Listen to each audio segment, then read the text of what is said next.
हस्तमैथुन के जाल से निकलने के उपाय।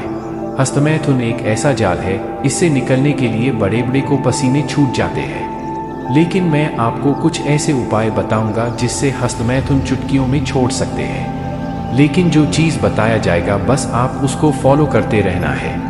यह वीडियो का पार्ट दूसरा है, पहला पार्ट नहीं देखे हैं तो डिस्क्रिप्शन में लिंक है, जाकर देख ले। हस्तमैथुन को प्रेरित करती चीजों से दूर रहना। सबसे पहले तो विषय को उत्तेजित करने वाले साधन जैसे कि खराब फिल्में, विषय, फोटो और कुसंग से दूर रहना चाहिए, जिससे इसमें से जल्द बाहर निकल सके। हस्तमैथुन के विचार आए तो उसे तुरंत उखाड़कर फेंक देना चाहिए।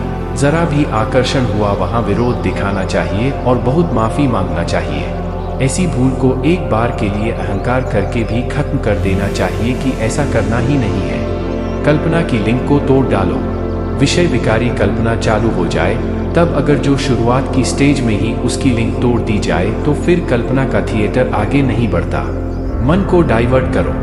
जब हस्तमैथुन की इच्छा उत्पन्न हो तब मन को दूसरे काम में या कोई पसंद की प्रवृत्ति या वस्तु में डाइवर्ट कर देना, जिससे उसकी इच्छा को टाला जा सके। एकांत टालना।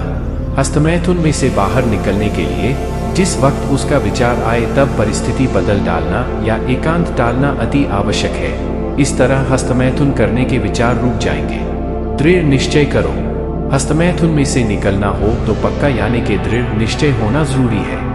भले ही एक दो बार भूल हो जाए, पर जो आपका निश्चय अटूट हो तो परिस्थितियां भी आपकी मदद करेगी और धीरे धीरे इसमें से बाहर निकल जाओगे। माफी मांगना दोषों की।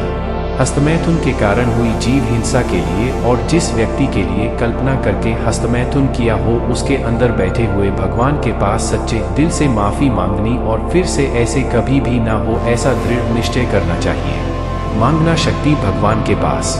हस्तमैथुन के दोष अगर होते रहते हो तो उसके सामने सच्चे दिल से भगवान को याद करके उनके पास शक्तियां मांग सकते हैं कि हे भगवान, मैं निश्चय मजबूत करता हूँ, मुझे निश्चय मजबूत करने की शक्ति दीजिए। परम पुजारी ने इसके लिए एक प्रार्थना दी है कि जो हर दिन करने से इस भूल में से बाहर निकल सकते हैं। मुझे किसी भी देहधारी जीवात्मा के प्रति स्त्री, पुरुष या नपुंसक कोई भी लिंगधारी हो तो उसके संबंध में किंचित मात्र भी विषय विकार संबंधी दोष, इच्छाएं, चेष्टाएं या विचार संबंधी दोष न किए जाएं, न करवाए जाएं या कर्ता के प्रति अनुमोदना न की जाए। ऐसी परम शक्ति दीजिए। मुझे निरंतर निर्विकार रहने की परम शक्ति दीजिए। आत्मसुख के सामने सब सुख लगे फीके। विषय के सुख की भ्रामक मान्यता सामाजिक प्रभाव से मजबूत होती है। अगर आत्मज्ञान मिल जाए तो फिर इन विषय सुखों की जरूरत ही नहीं रहती।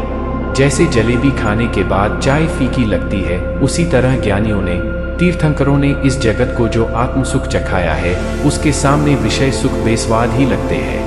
इसलिए एक बार जो आत्मा के सुख का अनुभव हो जाए तो फिर इस विषय के सुख की इच्छा रहेगी ही नहीं। आत्मा के सुख का अनुभव कौन करा सकता है? जिसे आत्मा के अनंत सुख का अनुभव हुआ हो, ऐसे आत्मज्ञानी ही आत्मा का ज्ञान दे सकते हैं। इस काल में आत्मज्ञानी पुजारी से ऐसा आत्मज्ञान प्राप्त हो सके ऐसा है। हम भी उनकी तरह आत्मा के सुख का अनुभव कर सके ऐसा है। और ऐसा सुख प्राप्त हो जाए तो फिर इन विषयों के काल्पनिक सुखों के बंधन से आराम से बाहर निकला जा सकता है।